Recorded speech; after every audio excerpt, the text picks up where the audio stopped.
Il n'y a jamais autant de Québécois qui ont voté pour un parti et qui s'est ramassé avec pas de députés. Mon examen à l'écrit, ça avait super bien été, mais mon stationnement parallèle, c'était un désastre.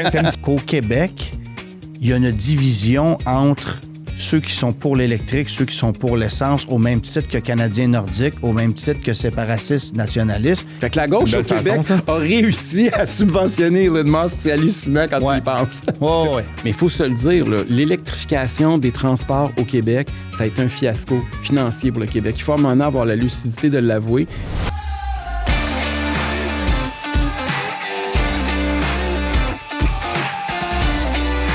Jonathan, si je te dis « mon char, mon choix », ça te réfère à quoi? Oui, j'ai déjà entendu quelque chose. C'est Éric Duhem, il y a un an. Une Mais quel heureux hasard, il est avec nous aujourd'hui. Bienvenue, Éric. Merci d'être là. C'est vraiment apprécié. Merci de m'accueillir. Tu es en campagne présentement dans la circonscription de Bellechasse. Oui. Tu commences ta campagne. Mention d'honneur pour la persévérance. Je pense que oui. Écoute, ça fait 5 ans que je rame dans Gravel. Puis c'est rare, c'est en démocratie québécoise là, que c'est aussi long. Mais à un moment donné, il faut, tu sais, quand tu as des idées et tu as des convictions, tu te dis, garde, c'est pas vrai qu'on va laisser 530 000 Québécois qui ont voté pour nous là, sans représentation à l'Assemblée nationale. On continue, on lâche pas, on se retrousse les manches, puis on avance. Parce qu'il faut expliquer que 530 000 divisé par toutes les circonscriptions, ça fait que vous n'avez personne, c'est ça. Mais que c'est quand même un bassin de population qui est quand même élevé. Là. Oui, c'est la plus grosse distorsion démocratique de l'histoire du Québec. Il n'y a jamais autant de Québécois qui ont voté pour un parti et qui s'est ramassé avec pas de députés. Pour vous donner un exemple, les libéraux, Québec solidaire puis le Parti québécois, on a tous eu le même nombre de votes aux dernières élections. Il y en a un qui forme l'opposition officielle qui a 21 députés puis qui reçoit 5 millions de l'État, puis il y en a un autre qui en a 0 puis qui reçoit pas une scène, puis ça, c'est nous autres. Puis entre les deux, tu as le PQ puis Québec solidaire. Mais c'est vrai que c'est plate parce qu'il y a du monde qui n'est pas représenté. C'est plus qu'un Québécois sur 8 qui n'a aucun député sur 125. On n'a jamais vu ça. OK. Fait que oui, c'est quand même un élément. Puis on dirait que tu l'as déjà fait, cette réponse-là. Là, ben oui, ça fait 4 ans, je la répète. Non, mais je le répète tout le temps parce que je veux rappeler aux gens qui ont voté pour nous qu'on les a pas oubliés, puis que même si on n'est pas à l'intérieur des murs, on est quand même capable de continuer à pousser. Puis tu viens de parler de Mon char, mon choix, là, c'est un exemple. Tu sais, on a réussi à marquer l'imaginaire avec un slogan, avec une campagne, puis avec une pétition. Puis on a même réussi à faire reculer le gouvernement, pas encore assez à notre goût, mais quand même. Il y a quand même eu un mouvement alors qu'on n'est même pas à l'intérieur des murs de l'Assemblée nationale. Imaginez quand on va y être le 6 octobre prochain. On va parler un petit peu pas de la politique en tant que telle, mais dans le domaine de l'automobile. Oui, absolument. Un gars de char, toi? Ben oui, j'adore ça. Écoute, je suis pas un gars, je vais dans les festivals là, de courses puis des affaires de même, là, mais je suis pas un gars qui trippe tant que ça sur l'auto parce qu'imaginez-vous que j'avais coulé mon permis de conduire par 2 fois avant de l'avoir quand j'étais jeune. Fait que ça a pris du temps. Je pense que j'étais rendu à 20 ans ou 21 ans quand j'ai eu mon permis puis j'ai eu mon premier char. Ça a été sur le tard. Ça a été long, mon processus d'apprentissage. On voit déjà des gens qui quittent présentement. Oui, c'est ça. Allez, pas tout. Mais non, mais ça allait bien. La théorie, ça allait bien. T'sais, moi, j'étais un gars qui est assez studieux. Fait que mon examen à l'écrit, ça avait super bien été. Mais mon stationnement parallèle, c'était un désastre. T'aimes-tu conduire aujourd'hui? Ou? Oui, aujourd'hui, j'aime conduire. Puis, écoute, je me suis acheté une nouvelle voiture il y a peut-être 2 ans. Je me suis acheté une Volvo XC40. Puis, j'ai réappris à aimer à conduire. Tu sais, je trouve qu'il y a quelque chose... J'aime ça, conduire ce char-là, comparativement aux autos que j'avais eues avant. Ça dépend. Il y a des gens pour qui l'auto, c'est utilitaire, puis il y en a d'autres pour qui c'est agréable. Là, c'est un... Ouais. Mais au point où je suis rendu, là, je fais peut-être 50 000 km par année de voiture. Hein, quand tu es chef d'un parti, vous comprenez que tu te promènes à travers le Québec. Hein, je dis toujours à la blague que mon adresse permanente, c'est ma plaque d'auto parce que c'est là que vous pouvez me retrouver le plus souvent. Puis, mais à un moment donné, tu as besoin d'un peu de confort. C'est surtout ça que j'apprécie parce que quand tu roules 50 000 km, là, c'est pas long que tu as mal dans le dos, que tu as mal aux fesses. Là. C'est sûr. Mon char, mon choix, oui. Ça a été, c'est un slogan qui a été très connu, qui a été fortement médiatisé, qui n'a pas fait l'unanimité. Il y a beaucoup de gens qui t'ont reproché un parallèle avec d'autres slogans, bien évidemment. Je veux que tu me résumes le fond de ta pensée, tout ce que ça englobe, mon char, mon choix. Okay. Si j'avais dit mon véhicule, ma propulsion, ou mon déplacement. Premièrement, vous m'en parleriez pas, puis il n'y a personne au Québec qui a entendu parler de ça. On est d'accord. J'ai dit mon char, mon choix, on s'est rendu au bye-bye. On a fait la revue de fin d'année de Jean-René Dufort avec Infoman. Partout, ça a parlé. Tout le monde a réagi à notre slogan. Puis en politique, des fois, c'est ça. Tu es obligé d'avoir un peu de controverse pour amener de l'attention sur un sujet. Puis le choix du slogan, c'était délibérément pour qu'on parle d'un enjeu concret. Parce que mon char, mon choix, ça veut dire que c'est pas tout le monde au Québec qui veut s'acheter puis qui veut se promener en véhicule électrique. Puis j'ai rien contre les chars électriques. Je viens de vous parler de mon char, c'est un hybride. Je suis pas contre les choix des gens sur leur auto, mais on n'a pas à obliger les gens à se promener en électrique alors que le prix moyen est de 82 000 $. C'est pas tout le monde qui a moyen de se payer ça. Alors qu'il n'y a pas des bornes à tous les coins de rue, puis il y a des gens qui vivent en région, puis qui ont des longues distances à parcourir. Il y a des hivers au Québec qui sont rigoureux. Il y a des régions qui sont montagneuses où l'autonomie est diminuée de façon importante. Fait que je trouvais que mon char, mon choix, ça résume bien le fait que ça ne s'applique pas nécessairement bien, en tout cas aujourd'hui, dans le contexte actuel, à toutes les réalités de tout le monde.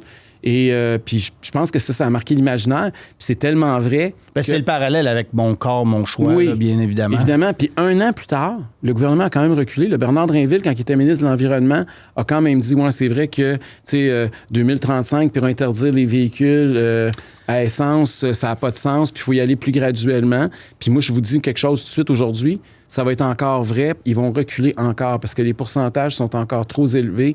À tous les ans, il y a un pourcentage, il y a un quota de plus en plus élevé de chars électriques qui doit être vendu au Québec, puis on n'y arrivera pas.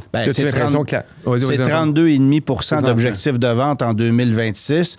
On est entre 15 et 20 en ce moment, puis si ça se peut, c'est à cause du retour des subventions. Oui, exact. Que sinon, ça se rend pas de 10. On est loin du compte. Tu as des constructeurs automobiles qui sont dans le pétrin, pas à peu près, parce qu'ils n'ont pas de véhicules électriques. Tu peux penser à Mazda, à Honda. On n'a pas de véhicules électriques à vendre, mais la flotte, la cote de consommation moyenne de la flotte est de loin inférieure à celle d'un Ford, d'un GM, qui, elle, a des véhicules électriques à vendre. Donc, ça s'annule. C'est 2 poids, 2 mesures, ouais. Disons ça comme ça. Puis il y a quelque chose aussi, une affaire pervers là-dedans. Là, tu viens de parler des entreprises comme Honda, par exemple, qui n'a pas de véhicules électriques.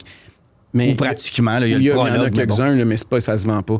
Puis, mais tu as des Tesla. Puis c'est tous ces gens-là qui poussent présentement pour électrifier les transports. La personne qui déteste le plus au monde, c'est Elon Musk. Puis ils sont en train de donner, parce que eux autres, Tesla, font beaucoup d'argent avec les politiques au Québec, parce que ceux qui n'atteignent pas leur quota sont obligés de payer pour acheter des crédits. Puis vous comprenez que Tesla, ils ont juste ça à vendre. Des crédits, eux autres, c'est 100% de leur vente. Fait que le 32%, ils le remplissent 3 fois. Donc, eux, ils ont 2 tiers de leur crédit à vendre. Fait que ça, là, c'est une façon directe de subventionner Elon Musk. Fait que la gauche au Québec a réussi à subventionner Elon Musk. C'est hallucinant quand tu y penses. Ouais. Puis as-tu l'impression que c'est la CAQ qui pousse plus dans ce mouvement-là des voitures électriques? Écoute, le problème au Québec, là, c'est que c'est pour ça que moi, je suis parti avec un parti un peu plus idéologique puis que je veux faire bouger la fenêtre des idées un peu plus à droite. C'est qu'il y a un parti qui s'appelle Québec solidaire, qui n'a pas tant d'appui que ça, qui a beaucoup moins d'appui que nous autres, 2 fois moins d'appui que nous autres, mais qui réussit à faire bouger l'agenda idéologique. Puis ils ont réussi à tirer tout ça à gauche. Puis au début, c'était juste eux autres qui proposaient des folies de même. Mais là, tranquillement, ça s'est propagé au PQ, puis après ça aux libéraux, puis même à la CAQ, parce qu'ils veulent pas être vus comme les pollueurs, les anti-chars électriques. Il y a toute une rectitude politique au Québec présentement qui fait qu'il n'y a pas de contrepoids. Il n'y a pas personne qui se disait à un moment donné, wow, attendez une minute, là, je vais me lever puis je vais défendre les automobilistes. Là. C'est pas vrai que les. Puis savez-vous comment j'ai entendu parler de ça? Puis ça, c'est intéressant, ça va vous intéresser. J'étais dans une usine à Saint-Henri-de-Bellechasse, dans le comté où je me présente. Ouais. J'étais dans le fond d'un rang. J'étais avec un entrepreneur dans son bureau en train de jaser. Puis je lui demandais, tu sais, comme tu fais dans toutes les rencontres, là, je lui demande qu'est-ce qu'on peut faire pour aider ton entreprise? C'est quoi tes problèmes au niveau réglementaire, au niveau de toute la fiscalité, tout ça? C'est quoi tes problèmes? Il m'a dit, Rick, ça n'a aucun rapport avec ma business. Il dit, moi, là, mon salaire moyen ici est de 23 $. C'est une entreprise qui paye, il y a des manuels, là, puis c'est pas des gros salaires. Puis il dit, moi, tout le monde vient ici en auto parce qu'on est dans le fond d'un rang, puis ici, dans la région, ça n'existe pas, le transport en commun.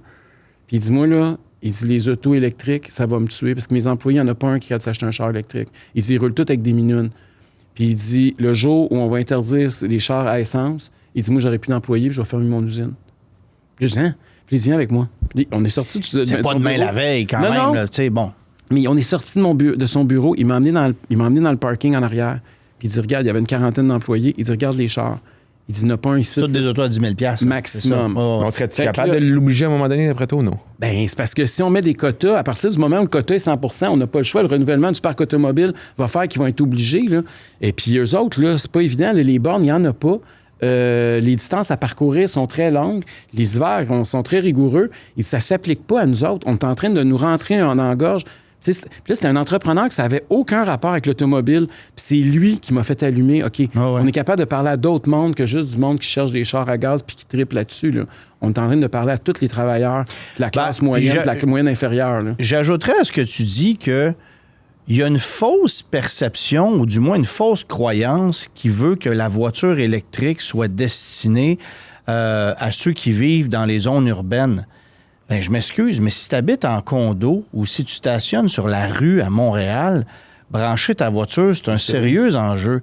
La voiture électrique, en ce moment, en ce qui me concerne, elle est idéale pour les gens qui vivent en banlieue, en périphérie de Montréal ou qui ont accès à avoir une borne de recharge à domicile. Si tu n'as pas de borne de recharge à la maison, tu oublies le projet. Mais non, c'est compliqué. Là, tout devient compliqué, c'est un cauchemar. Puis je veux dire, il y a beaucoup de gens, de mon opinion personnelle, il y a beaucoup de gens à qui la voiture électrique convient. Il y a plus de gens qui pourraient en avoir. Puis bon, les prix vont tendre à baisser tranquillement, puis je parle pas des subventions. La compétition va arriver, puis il commence à avoir des voitures électriques d'occasion à prix plus intéressant, tout ça. Plus grande autonomie aussi, là, ça va prendre plus d'autonomie. Il y a le coût de réparation qui demeure le gros enjeu et la capacité à les réparer, c'est un autre dossier. Puis les batteries. Puis les batteries, bon. Puis on va y revenir plus tard parce qu'on a des questions, évidemment, sur ce sujet-là. Mais en attendant, c'est sûr que la transition ne peut pas se faire du jour au lendemain. Là, on sait que les subventions au Québec sont sur le point de s'achever. Considères-tu, toi, que ça a été bénéfique d'avoir des subventions pour des véhicules électriques de façon individuelle et répétée? Et sinon, qu'est-ce que tu aurais fait de différent avec ces sommes-là? C'est une très bonne question. D'abord, les sommes naissent souvent du fonds vert, OK? Parce qu'on paye une taxe carbone au Québec, malgré tout ce que d'autres politiciens vont vous dire, là, vous payez plus cher au Québec que partout ailleurs au Canada en taxes présentement. Oui. C'est un fait. Ils vont dire qu'il y a une bourse carbone. Oui, mais il y a une bourse carbone qui vient qu'un prix, donc une taxe, et ça coûte 11, 12, 13 sous le litre, là, ça bouge. Puis c'est une taxe ascenseur. Ça veut dire qu'à tous les ans, elle va monter. Hein? À tous les ans, c'est une taxe qui va coûter de plus en plus cher aux automobilistes. Puis ils prennent cet argent-là, ils mettent ça dans un fonds vert. Puis le fonds vert finance en partie les subventions dont tu parles pour l'achat de véhicules électriques. Ça, c'est juste au Québec, ça? Ça, c'est juste au Québec puis en Californie. Il y a les Californiens qui sont dans la bourse avec nous. Et là, nous, ce qu'on dit, c'est qu'il faut abolir la taxe carbone, donc laisser faire diminuer le prix à la pompe de 11, 12, 13, 15 sous, même 20 sous dans un an ou deux. Et parallèlement, abolir le fonds vert. Donc, on abolirait graduellement les subventions. Pourquoi on abolirait les subventions? Parce que tu as beau tirer plus vite sur une fleur, elle ne pousse pas nécessairement plus vite. Le Québec ne peut pas aller à sens contraire de ce qui se passe partout ailleurs sur le continent. Les fabricants d'auto, là, ils ne regardent pas le marché du Québec quand ils pensent à la prochaine génération. Jamais. Hein, tu sais mieux que moi, là, vous connaissez pas mal l'industrie, beaucoup mieux que moi. Là. Vous savez que le Québec, c'est pas le joueur majeur là-dedans. C'est 2 % du marché nord-américain. Si les Américains n'embarquent pas, on perd notre temps et surtout notre argent à faire ça. Puis le Québec devrait normalement être un des États les derniers en termes d'électrification des transports. Pas parce qu'on est moins vert que les autres, mais parce que, on a une forêt qui est capable de décarboner beaucoup plus qu'à peu près tous nos voisins. Deuxièmement, on est en moyenne plus pauvre que nos voisins. On est plus pauvre, donc normalement, tu payes un peu moins. Puis troisièmement, on a un climat beaucoup plus rigoureux que nos voisins au sud. Donc, on a besoin de véhicules qui ont plus d'énergie. Donc, le Québec ne devrait pas être dans le peloton de tête, il devrait être dans le peloton de queue. Normalement, si on laissait le marché libre. Et c'est pour ça que j'abolirais les subventions. Puis qui paye ultimement? Parce que le gars que je te parlais dans l'usine, là, qui travaille à 23$ de l'heure puis qui a une minoune à 5 000$ ou 4 000$, là, bien, c'est lui qui paye. Parce que lui, quand il va à pompe... Pour que quelqu'un qui a plus d'argent que lui puisse se payer une voiture. Puisse avoir une subvention. C'est une taxe régressive. C'est-à-dire que c'est les gens à plus faible revenu qui vont ultimement payer pour les gens à plus haut revenu. Puis ça, c'est une grosse réflexion qu'il va falloir avoir dans le domaine de l'automobile, là, parce que c'est vrai aussi sur qui finance les routes puis les autoroutes. Parce qu'on va souvent chercher la taxe provinciale sur les carburants. Ça, c'est un autre 19,2 sous du litre. Et on prend cet argent-là pour financer l'entretien. Mais ça veut dire que le gars qui se promène en Tesla, il ne paye pas. Puis pourtant, leurs autos sont plus lourdes. Ils endommagent davantage la chaussée. Absolument. Les Lightning, les F-150, tout ça. Ouais. Que le gars qui se promène en minoune, puis qui n'a pas une scène, puis qui paye des taxes sur l'essence. Fait que c'est devenu, là, on taxe les pauvres pour financer les autos des riches. Il y a une grosse réflexion sur l'équité à y avoir en cette On a une couple de matière-là. points tantôt qui s'en vient là-dessus. Ouais. Mais on va revenir encore dans le fonds vert. Parce que le fonds vert sert à plusieurs autres choses que juste les automobilistes. Toi, tu abolirais complètement le fonds vert? Mais le fonds vert est surcapitalisé. Ça veut dire quoi? Ça veut dire qu'ils reçoivent trop d'argent de taxes carbone présentement pour les projets qu'ils ont. Fait qu'ils ont comme presque 2 milliards là, de trop dans le fonds à l'heure actuelle. Fait que c'est sûr qu'on le laisserait là, puis les projets, tranquillement, feraient un phasing out. Là. Donc, il y aurait encore une partie qui serait électrifiée. Mais il faut se le dire, là, l'électrification des transports au Québec, ça a été un fiasco financier pour le Québec. Il faut maintenant avoir la lucidité de l'avouer. Puis le plus bel exemple, c'est pas les programmes des subventions aux autos, c'est le programme de transport scolaire. On a voulu être le premier endroit au monde où tous les autobus scolaires allaient être électriques. Le Québec a injecté au total 450 millions dans Lyon électrique et dans les transporteurs scolaires. Puis aujourd'hui, on est en train de dire à des parents qu'ils ne peuvent plus avoir de transport scolaire tellement le modèle est un fiasco. Lyon électrique a fait faillite. On a des autobus qu'il n'y a plus personne qui est capable de réparer. Il n'y a plus un mécanicien qui veut toucher à ça. Puis c'est des autobus qui coûtent 3 à 4 fois plus cher. Là. C'est des autobus à 400 000 $. Alors, fait que c'est une folie furieuse, cette affaire-là. Puis ça, c'est juste un exemple. Là, je pourrais vous parler de Nordvolt, puis je pourrais vous parler de ce qui se passe à Bécancour. Mais je veux dire, on a voulu bien paraître sur le plan politique, puis ça a été un fiasco sur le plan économique. On parlait tantôt des subventions, et tu me donnais une réponse au présent, au futur. Mais ça fait plusieurs années qu'on octroie des subventions très généreuses chez nous au Québec. On a donné jusqu'à 8 000 $ chez nous au Québec, jusqu'à 5 000 au fédéral. Puis la gestion de tout ce programme-là, à mon sens, a été un fiasco aussi parce que l'idée initiale de donner une subvention à un individu, c'est de l'inciter à passer à la voiture électrique. Évidemment, je n'ai pas besoin de t'apprendre qu'il y a des gens qui en ont profité 2, 3, 4, 5 fois, qu'il y a des entreprises qui en ont bénéficié aussi, bon, etc., etc. Mais est-ce que tu penses que ces argents-là ont, d'une part, été mal gérés, mais auraient pu servir différemment pour que l'objectif ultime donne lieu à un résultat plus positif que ce qu'on a en ce moment? Moi, je pense que la meilleure façon de faire, ça aurait été de laisser l'argent dans les poches du monde, puis de laisser les automobilistes choisir. Puis il y en a qui auraient choisi des voitures électriques. Moi, je me promène en hybride. Je n'ai pas eu de subvention. Là. Puis moi, je ne sais pas ce que vous pensez des hybrides, là, mais moi, je suis très satisfait. OK? Parce que je fais beaucoup plus de kilomètres avec un plein d'essence. Puis je me casse pas la tête quand je me rends au Saguenay, quand je pars de Montréal. J'ai pas besoin d'arrêter sur le bord de la 20 pendant 1 heure quand il fait moins 25. Fait que je suis très, très content de mon choix, OK?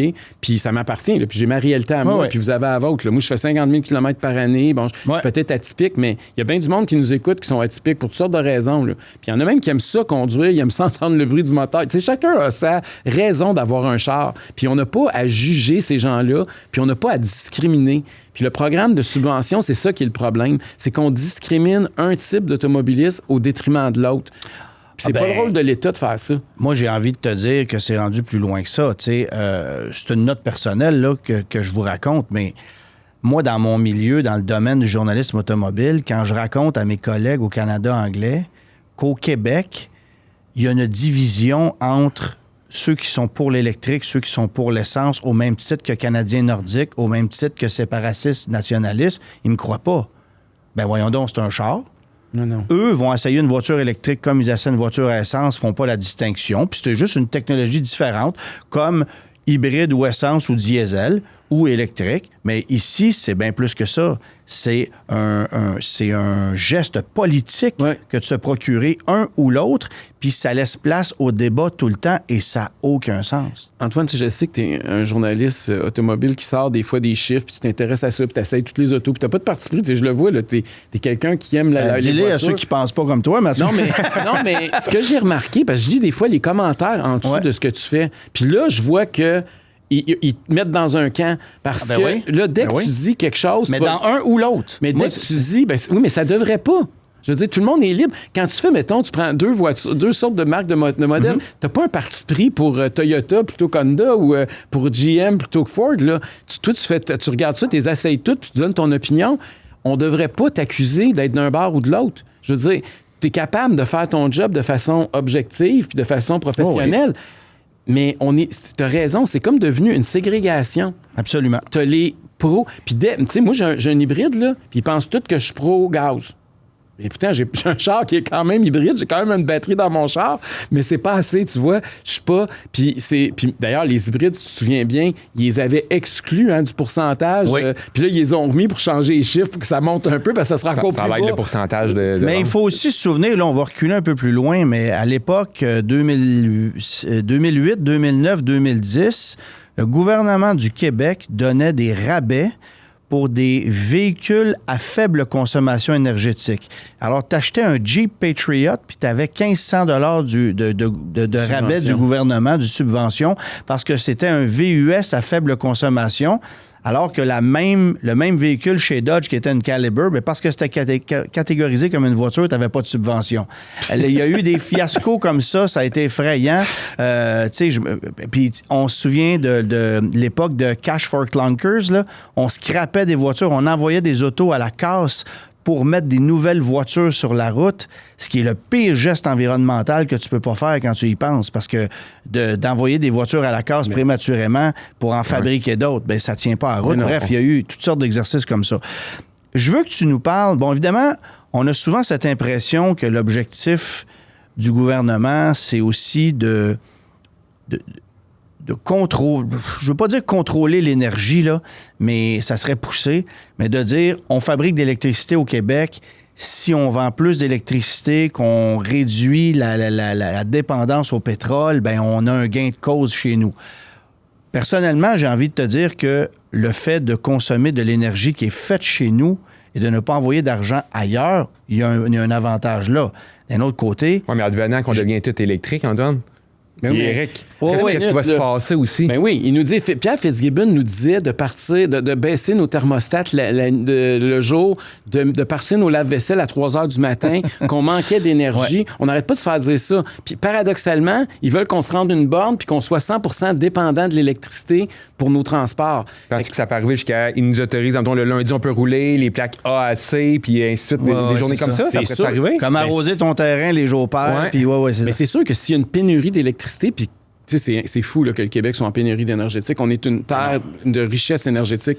Mais pour répondre à ta question plus précise, Antoine, là, je dirais pourquoi qu'on ne l'exploite pas, nos hydrocarbures? Ben moi, je m'en allais là. C'était ça ma question. Le Québec est une richesse. Là. On a la plus grosse réserve de gaz naturel non exploité au monde en dessous de nos pieds. Okay? On est les seuls nonos qui ont autant de richesse en dessous de leurs pieds puis qui votent des lois pour empêcher toute forme d'exploration ou d'exploitation. Puis on se fait même poursuivre pour des milliards par les compagnies à qui on avait donné historiquement des droits, à qui on dit non. Fait que les Québécois, nous autres, on va payer pour s'empêcher d'exploiter une richesse. C'est qui bloque ça? Le gouvernement de la CAQ avait promis, François Legault avait déjà écrit un livre qui s'appelait le projet Saint-Laurent. Là. Il disait que Cap sur un Québec gagnant, il disait que le Québec devait devenir la Norvège d'Amérique. On devait exploiter nos hydrocarbures puis de s'enrichir avec ça. Puis il y a un chapitre complet là-dessus dans son livre. Quand il est arrivé au pouvoir, il a reviré bout pour bout, puis il est devenu, on disait géant vert, là. Il était devenu pro-environnement, il était avec Dominique Champagne, puis là, c'était l'environnement, puis il a adopté une loi, la loi 21 à l'époque, pour interdire l'exploitation puis l'exploration. T'es pas en train de dire qu'il n'a pas tenu parole, là. Non. Je dis pas qu'ils ont changé d'idée puis qu'ils ont trahi le monde, qu'ils ont voté pour eux puis qu'on est tous des cacus. J'ai pas dit ça. Mais je suis en train de te dire qu'ils ont fait ça puis on n'aurait jamais dû faire ça. Puis tantôt, tu parlais de l'impact environnemental, là. Si le Québec avait été de l'avant puis on avait fait ce que François Legault promettait quand il a été élu en 2018, aujourd'hui, on aurait du gaz naturel liquéfié au Québec. On pourrait exporter ça à des centrales en Allemagne qui en a urgemment besoin.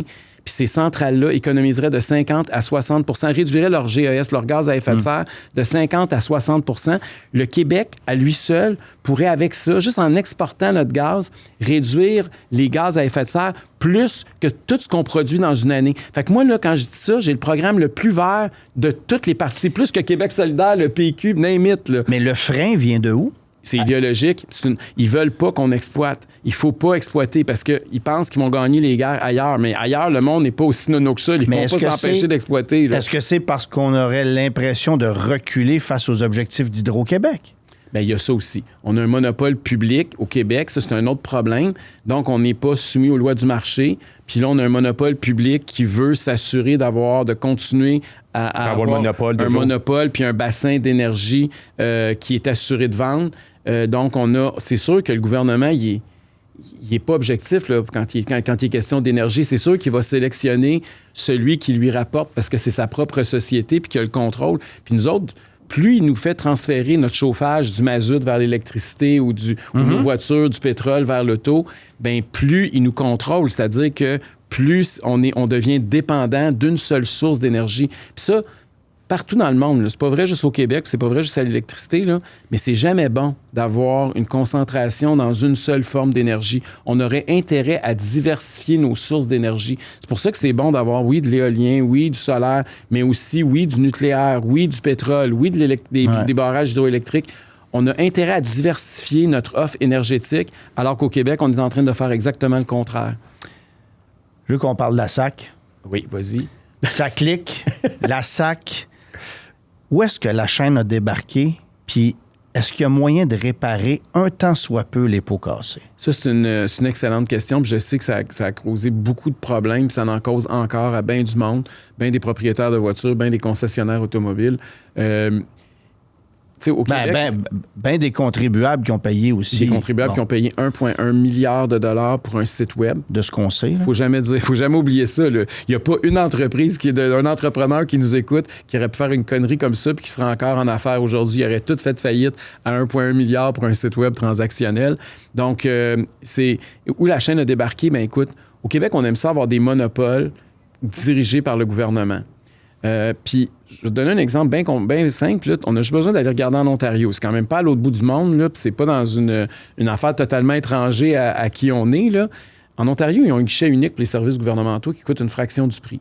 C'est-à-dire que tu veux ton permis de pêche ou tu veux n'importe quel rapport avec l'État, ou ton renouvellement de permis de conduire, tu as un guichet, puis tu vas là, puis tu fais affaire avec l'État, puis tu payes pour ton permis. Puis pourquoi qu'au Québec, il faut qu'on fasse des monopoles, puis pourquoi il faut que ça soit toujours bureaucratique, puis que ça soit aussi gros?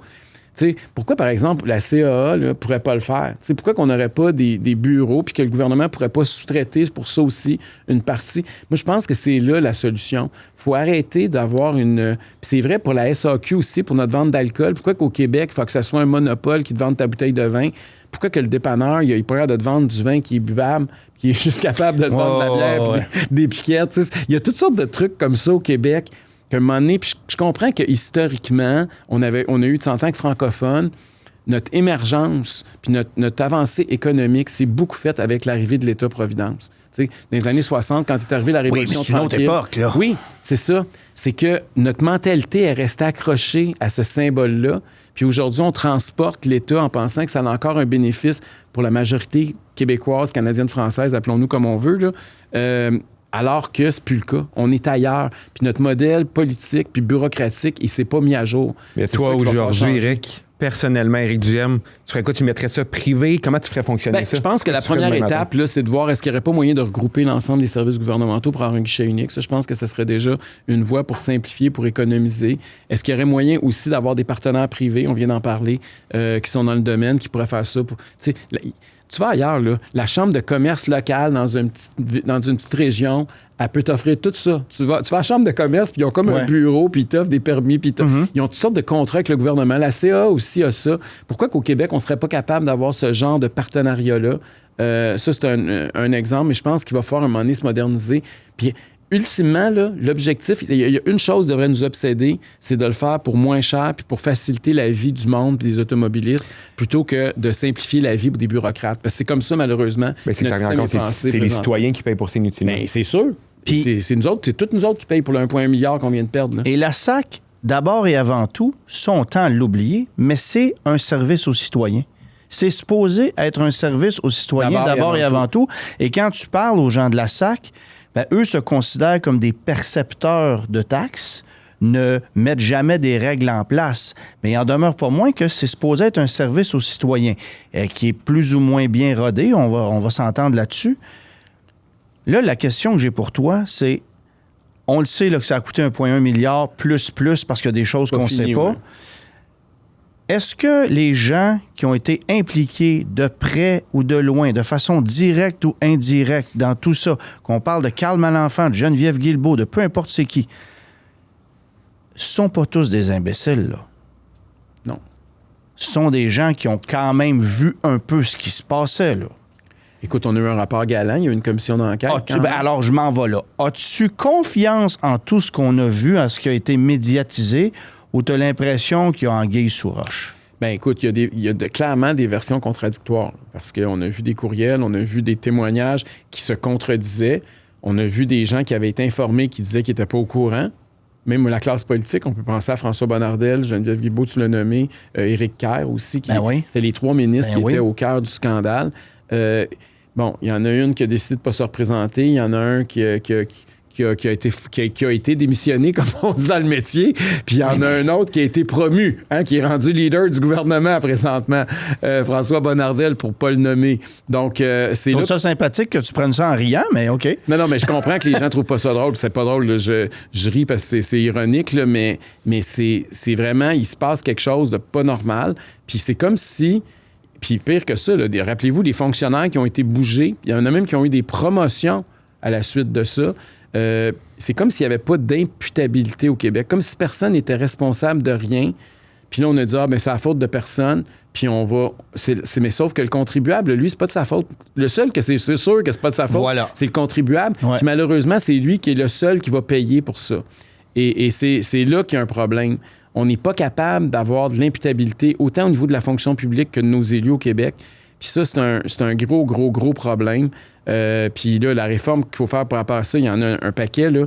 Mais c'est sûr que moi, j'ai toujours pensé, moins il y a de décisions politiques puis bureaucratiques qui interviennent puis qui s'ingèrent dans la vie du monde, plus on évite ce genre de niaiserie-là puis de dérapage-là. C'est pour ça que je crois à un gouvernement à taille réduite, que je veux moins de fonctionnaires, moins de politiciens, plus de liberté pour chacun des individus. Ben, tu sais, moi, j'ai dit il y a quelques mois, j'en ai parlé avec Isabelle Maréchal, on en a parlé à plusieurs reprises. Tu sais, moi, je me souviens que le plus gros scandale financier du Québec, c'était l'histoire de Norbourg-Vincent Lacroix. Oui, à Québec. La somme d'argent dérobé par Norbourg était autour, là, corrigez-moi si je me trompe, mais c'était autour de 130 millions, là, quelque chose comme ça. Ce qui était quoi? 10 % de ce qu'a coûté le site de la SAC.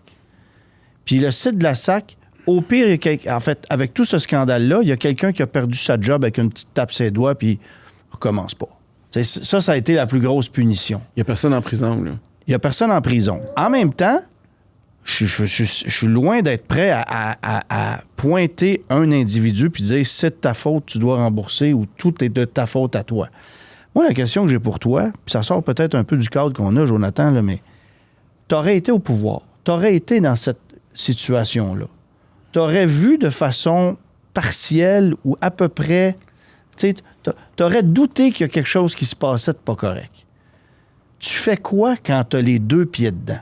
Parce qu'on se demande comment ces gens-là, une fois que tu as le pied dans l'engrenage, est-ce que tu peux reculer, est-ce que tu peux lever la main puis faire « wow » ou est-ce que tu n'as pas le choix? As-tu des contrats qui sont mal faits? Ben, c'est ça. Ça, je pense que c'est la base, là. Premièrement, est-ce qu'il y avait un problème? Ça, c'est la première question qu'il faut se poser parce que moi, même encore aujourd'hui, là, quand je parle à des gars qui vendent des chars et qui ont affaire à la SAC à tous les jours, là, ils me disent que l'ancien système allait mieux que celui d'aujourd'hui. Tout le monde aussi t'entends la même chose que moi là, sur le terrain. Là. Fait que tout le monde te dit ça. Fait que juste l'idée de la plaque en papier. Ben oui. Pourquoi on est parti dans cette direction? Moi, c'est ça que je me demande. Ça allait bien avant, là. La première décision, là, c'est pas parce qu'il y a eu un courriel pour dire qu'il y avait un dépassement de coût. La première mauvaise décision, c'est pourquoi être arrivé avec quelque chose de nouveau alors que ce qu'on avait marchait. Ouais. Tu sais, avant de commencer, moi, j'ai jamais compris pourquoi il avait fallu changer le système qu'on avait. Puis à ce jour, là, même après avoir entendu la commission, même après avoir lu le rapport, même après avoir parlé à plein de monde, je parle à plein de monde dans les garages, partout, je comprends pas pourquoi on a enclenché ce processus-là. C'était-tu parce qu'il y avait des contrats à donner? La question à base, elle se pose. Ouais. Fait que c'était a priori que les décisions qui ont été prises étaient mauvaises. Puis la première chose qu'il faut faire, là, c'est geler tous ces contrats informatiques parce que là, on parle de SACLIC, là, mais je pourrais te parler de ce qui se passe au niveau de la santé aussi. Là. On est en train de perdre le contrôle. C'est rendu 7 fois plus cher que ce qu'on s'était fait dire au début. Puis là, je pourrais te parler... Puis prends chaque projet informatique, ça finit toujours en fiasco avec des dépassements de coûts capotés. Là. Mais personne ne se fait punir. Ben non, les autres, ils n'ont aucun intérêt à faire le job comme du monde. Ils voient ce qui s'est passé à SACLIC. Ils disent, nous autres, on a juste dépassé de 130 millions. Alors, ça a donné quoi, la commission Galant? Bien, ça a donné que ça nous a... Ça a été une soupape pour dire, regarde, on a creusé un peu, on a mieux compris un peu qu'est-ce qui s'était passé. Chacun des acteurs a pu donner sa version des faits, mais on n'a pas répondu à la question de base, est-ce qu'on en avait vraiment besoin? C'est comme dirait Pierre-Yves McSween, on en a-tu vraiment besoin? Moi, je pense que tous les changements informatiques à la SAAC, là, quand c'est pas normal que tout le monde me dise on serait mieux de retourner là, à ce qu'on avait avant, là. Fait qu'à la base, on n'aurait jamais dû se mettre le pied là-dedans. Là. Puis de prendre 1,1 milliard, de le jeter aux poubelles, puis faire comme si c'était dans la colonne des pertes. Je veux t'amener sur le territoire de la condition de nos routes, tout ça, oui. Mais en te donnant un exemple précis. Le tunnel Louis-H. a été... La construction du tunnel Louis-H. a débuté en juillet 63. En mars 67, on ouvrait le tunnel. Là, on est dans les années 60 avec des moyens qui ne sont certainement pas ceux d'aujourd'hui. Moins de technologie. On a été capable de bâtir un tunnel en 3 ans et quelques mois à partir de 0. Ça fait plus de temps que ça qui est en construction. Les coûts vont être exponentiellement plus élevés que ce que ça a coûté pour sa fabrication et on est loin d'avoir terminé. Qu'est-ce qui se passe? Bien, qu'est-ce qui se passe? Pas compliqué, c'est qu'il n'y a rien qui marche au Québec.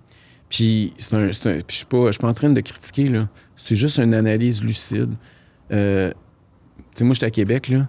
On avait un tramway qui devait coûter 3 milliards. Là, ils nous ont dit 7,6 milliards, le dernier chiffre. On sait que ça va être plus que 10. Ça va peut-être potentiellement être 13. On n'est plus capable de faire des projets sans que les coûts explosent, sans que le contribuable se fasse siphonner. Tout coûte plus cher que partout ailleurs. Construire nos routes. Pourquoi qu'au Québec, ça coûte plus cher construire 1 kilomètre de route qu'en Ontario? C'est quoi? C'est 9 fois plus cher? C'est une affaire. Bien, pas 9, ça dépend qu'est-ce que tu calcules, mais au total, tout, mettons 2 fois. Là. Mais il y a des bouts qu'effectivement, que les prix explosent. T'sais, on a tout mis en place au Québec un cadre réglementaire, puis un cadre bureaucratique, puis un cadre syndical qui fait en sorte qu'aujourd'hui, ça paralyse à peu près tous les chantiers, puis qu'on n'est plus capable de faire des projets. On n'est plus capable d'avoir des barrages. Tu sais, on est un peuple de constructeurs, nous autres, là. Tu viens de te parler, tu peux parler, du tunnel, tu peux parler de l'autoroute Ville-Marie, tu peux parler de métropolitain. Il y a eu des gros projets dans la région de Montréal à une époque, là, même des ponts, on avait des grosses infrastructures. Puis on était capable, les barrages, là, le Québec a construit là, parmi les plus gros barrages au monde. On avait les meilleurs ingénieurs. C'est quand même extraordinaire parce qu'on est un peuple qui est capable. Mais comment ça se fait qu'aujourd'hui, on n'est plus capable d'avoir un seul gros méga projet sans que ça soit un fiasco? Le plus gros problème qui cause tout ça, c'est le système. Un plus que tout le reste? C'est-à-dire qu'on a des règles, on a une surréglementation, une sursyndicalisation, une surbureaucratisation. On laisse plus le marché libre. Puis quand tu contorsionnes les règles du marché puis que la personne n'a pas d'incitatif à ce que le projet aille mieux puis qu'il se fasse à moindre coût, le projet, il va pas mieux puis il va pas à moindre coût. Il faut retrouver ce que le marché libre réussit, c'est-à-dire que les gens ont un incitatif à ce que ça fonctionne, alors que présentement, ils ont un incitatif à ce que ça ralentisse puis ça coûte plus cher. Ça peut-tu changer, ça, ou... Bien, ça a changé partout ailleurs dans le monde quand c'est arrivé. On n'est pas le premier État qui frappe ce mur-là. Là. Les pays scandinaves, ça c'est dans le nord de l'Europe, là, ça leur est arrivé dans les années 90. Ils ont frappé le mur. C'était des pays dont on s'est souvent servi en exemple pour leur social-démocratie, la gauche, puis tout ça. Mais en 90, le modèle ne marchait plus. Fait qu'est-ce qu'ils ont fait? Ils ont instauré de la concurrence. C'est pas compliqué, là. Puis ils ont fait qu'aujourd'hui, si tu vas à Stockholm, en Suède, ben tu as un hôpital public d'un côté de la rue, puis tu traverses l'autre bord de la rue, puis tu as l'hôpital Goran qui est 100% privé, puis que tu peux aller avec ta carte d'assurance maladie à l'hôpital si les délais sont trop longs à l'hôpital public, puis si ça coûte moins cher au privé, tu es capable d'y aller avec ta carte d'assurance maladie pas payée. Puis si tu as envie de payer une assurance privée parce que tu veux pas dealer avec le système public, tu t'en payes une, puis tu as le droit, puis tu es libre, puis tu peux y aller. Je veux dire, il faut retrouver cette mentalité d'entrepreneur puis de concurrence qui malheureusement s'est évaporée depuis 50, 60 ans au Québec. Ben oui, parce qu'en fait, toutes les entreprises qui ont connu du succès chez nous puis qui ont gagné en valeur, ben elles sont rachetées, elles sont vendues, elles sont exportées, ce qui fait que de plus en plus, il ne nous reste pas grand-chose. C'est ça. Ben, c'est pourquoi qu'on n'est pas capable au Québec de le développer. Je rencontrais en Shawinigan la semaine passée un entrepreneur qui me dirait « Je viens de déménager mon siège social à Calgary. » Alors que ces entreprises sont ici. Là.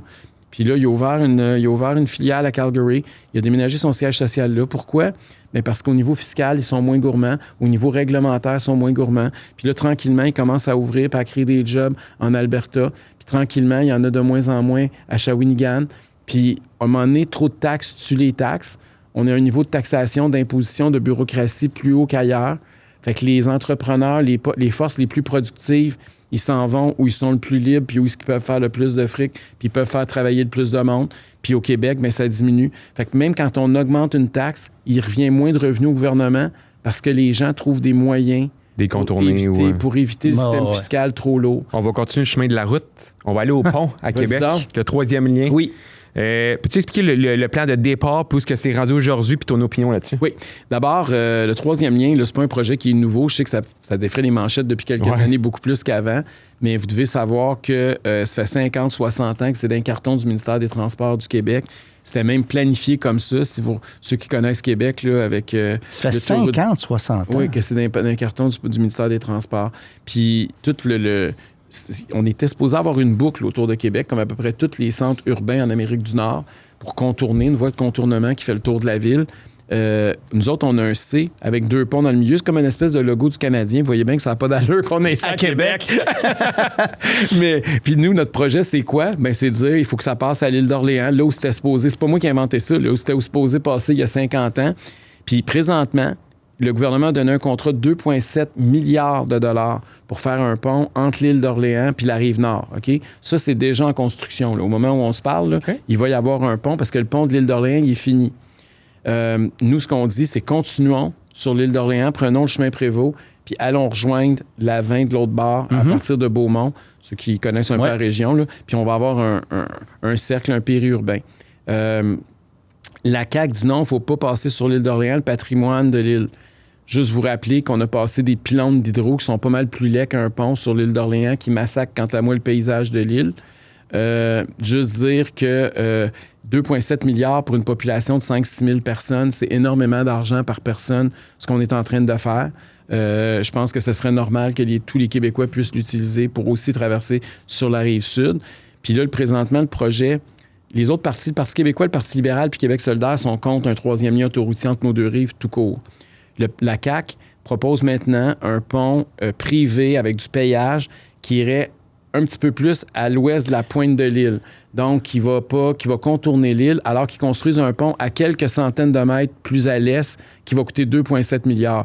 Nous autres, on dit que ça n'a pas de sens. C'est un gaspillage de fonds. Mais on a changé d'idée 20 fois. Là, c'était un tunnel, c'était juste pour les cyclistes puis les piétons, ou là, c'était juste pour les voitures. Là, après ça, c'était un pont. Là, on recule. Il y avait le plus gros tunnel du monde où ça, monnaie avec étage. Ben oui, non, mais ces projets-là, on rit, là, mais ces projets-là qui ont été quand même réfléchi, dessiné, conçu, travaillé par des ingénieurs. Ça coûtait des fortunes. Oui, il y a un bureau de projet rien. Qui, depuis des années, travaille là-dessus. Là. À l'époque du Parti libéral de Philippe Couillard, là, la ministre Tremblay était sortie, là, puis Véronique Tremblay, elle avait toutes sortes de scénarios. Il y avait 5 axes. Puis là, finalement, ils ont changé plusieurs fois d'axe. Puis c'était une promesse solennelle de la CAQ, si tu te rappelles. Bien, moi, j'ai entendu Mme Guilbeault nous jurer que ça allait arriver. Puis on l'a vu, même pas un an plus tard, complètement reculé. Avec des cartables noirs, je sais pas si tu sais, quand elle était je me souviens très bien de ça. Puis, fait que c'est ça, le projet a changé souvent, puis on est à la case départ. C'est un engagement solennel. Écoute, Éric Kerr, qui était le ministre dans la région de Québec, avait dit qu'il mettait son siège en jeu en 2018.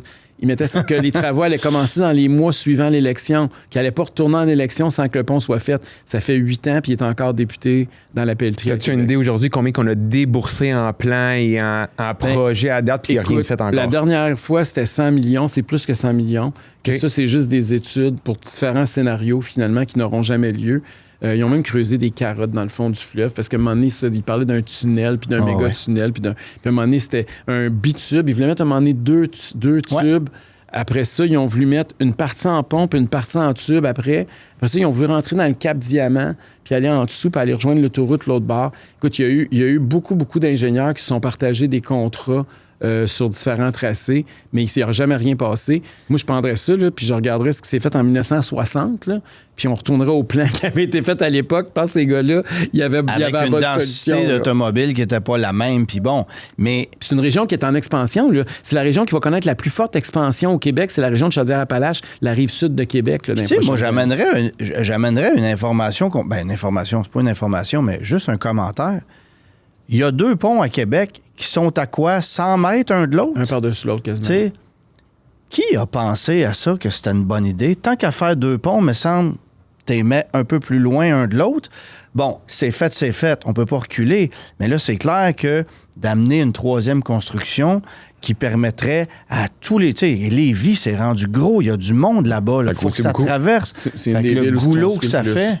Puis, tu sais, les gens de Québec, là, rappelez-vous d'une chose. Là, la CAQ, le gouvernement Legault à l'époque, le point bascule où ils ont commencé à devenir très impopulaires, c'est quand Mme Guilbeault est arrivée avec ses cartables noires tout seul, puis elle a dit que le troisième lien, c'était fini. Ça a été, à Québec, le point de rupture qui était le château fort. Il faut se rappeler de ça. Là. Québec, c'était le château fort de la CAQ, c'était le château fort même de l'ADQ avant. Puis c'est le château fort de la droite, là, puis des conservateurs à Ottawa, Québec. Puis ça a été le moment de rupture, de confiance entre les gens de Québec puis la CAQ. Puis c'est à partir de là que la CAQ est passée du gouvernement le plus populaire, probablement de l'histoire qu'on a eu, au gouvernement le plus impopulaire. Fait que des fois, on parle d'un pont, là, mais ce pont-là est plus qu'un pont. C'est un symbole, puis c'est devenu comme... Il y a de l'histoire là-dedans. Oui, il a marqué l'histoire politique du Québec. Mais est-ce que tu y crois?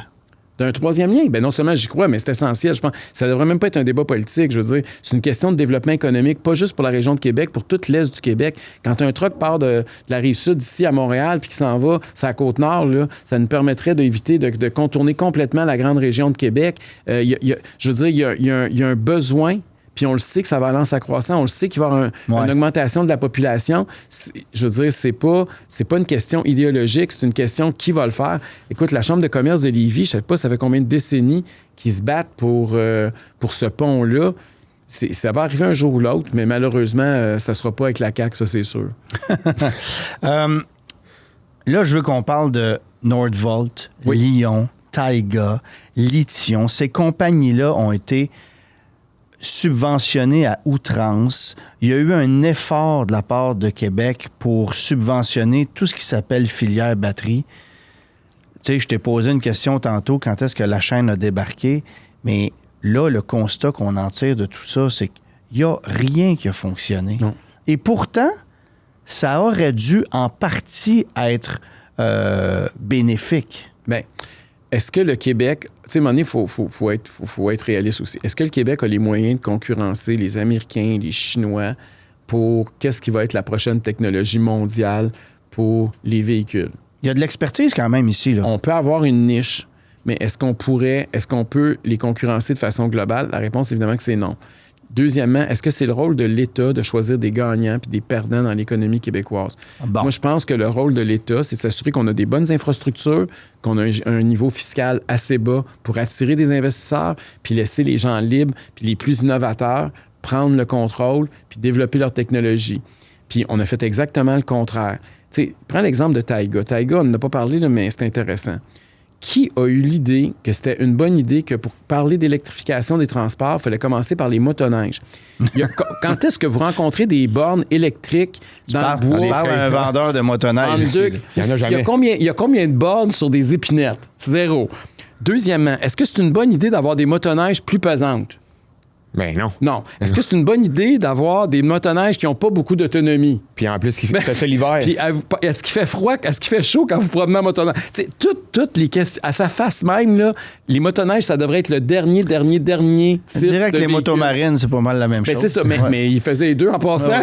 Mais ça aurait été les derniers sur la chaîne qui, normalement, auraient dû s'électrifier. Puis nous autres, on est allés donner des dizaines de millions pour dire, hey, c'est une bonne idée, on va essayer ça, des motoneiges beaucoup plus pesantes qui n'ont pas beaucoup d'autonomie. Mais tu réfléchis de façon rationnelle. La personne ou le regroupement qui a pris la décision de dire, oui, on va t'octroyer une subvention, on a pensé à quoi? Ben, on a pensé que ça serait c'est pas le même enjeu que Nordvolt, là, tu sais. D'une certaine façon, oui.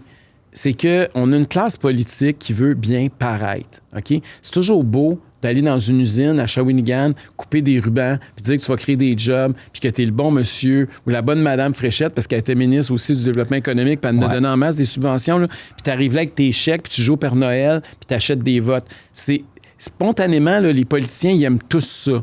Moi, je suis un politicien atypique, il faut croire, là, parce que j'ai pris le chemin le plus compliqué puis que j'aime pas bien ça de donner de l'argent des autres à certaines personnes. Mais normalement, là, la normalité politique, c'est ça. Puis on a été pris là-dedans. On a été pris là-dedans dans à peu près tous les programmes de subvention. Puis ça nous a tout pété d'en face, c'est ça, un en arrière de l'autre. Tu te gagnes des votes, mais ça va te revenir d'en face. Je prends un exemple. jeune entrepreneur comme que je suis, mais à chaque mois, on s'assied avec la compagnie pour regarder si les chiffres ont du sens. Comment est-ce que ça peut prendre autant de temps que le gouvernement s'en rende pas compte ou qu'ils disent pas un stop là-dedans? C'est qui qu'il faut qu'ils se réveillent dans ce projet-là? Les fonctionnaires puis les politiciens, ils pensent qu'ils connaissent le marché mieux que ceux qui investissent puis qui travaillent dedans. Ouais, okay? Ça, c'est un problème de base. Fait que là, ils s'imaginent qu'ils sont plus intelligents que les autres. Fait que eux, ils pensent qu'ils ont l'autorité de prendre l'argent de vos taxes puis que eux autres, ils savent mieux que vous autres qu'est-ce qui est bon puis qu'ils vont choisir à qui il faut donner des bonbons puis ils vont choisir aussi qui il faut taxer plus. Et c'est, malheureusement, c'est une recette qui est à peu près tout le temps un fiasco. Puis on la répète parce qu'à chaque fois, on pense toujours qu'il y a un nouveau génie altruiste qui vient d'apparaître puis que lui, il va régler tous les problèmes. Alors que c'est pas ça qui arrive. Puis c'est vrai pour les subventions, mais c'est vrai pour la santé, qui est le plus gros poste de dépense au Québec, là, et de loin, là. À chaque gouvernement, on pense toujours qu'on a trouvé un génie comme ministre de la Santé. Lui, il va le régler le problème. Christian Dubé, là, on l'avait-tu, le gars intelligent? Il était-tu bon, Christian Dubé? Sa réforme, là, elle était aussi bonne que celle de Gaétan Barrette. Elle nous a menés dans le mur. Puis aujourd'hui, c'est encore plus d'attente. Tout le monde est unanime à dire que c'est un gars qui est intelligent, qui a une tête sur ses épaules, puis bon. Très brillant. Mais un gars seul ne peut pas changer le système. C'est pas comme ça. Ça prend de la concurrence. Si demain matin, je te donne l'industrie automobile au Québec, tu as beau connaître ça, Antoine, tu ne pourras pas allouer les meilleurs chars à tout le monde partout au Québec en fonction de leurs revenus, de l'efficacité, de ce qu'ils ont. Je veux dire, tu as beau être aussi intelligent que tu voudras, tu ne seras jamais aussi intelligent que l'addition de chaque personne qui prend une décision sur le terrain. Puis quand tu centralises, c'est ça qui est le problème. C'est que tu te fies à un cerveau plutôt que de te fier à des millions de cerveaux sur le terrain. Ton opinion sur l'ouverture du Canada face au marché automobile chinois, c'est quoi? Ça, c'est une très bonne question. D'abord, ça ne relève pas du gouvernement du Québec. Parce que vous comprenez que les relations avec la Chine, c'est des relations internationales. C'est le gouvernement fédéral. Puis avec la Chine, vous comprenez que c'est pas juste un enjeu économique. Il y a un enjeu géostratégique puis politique très important.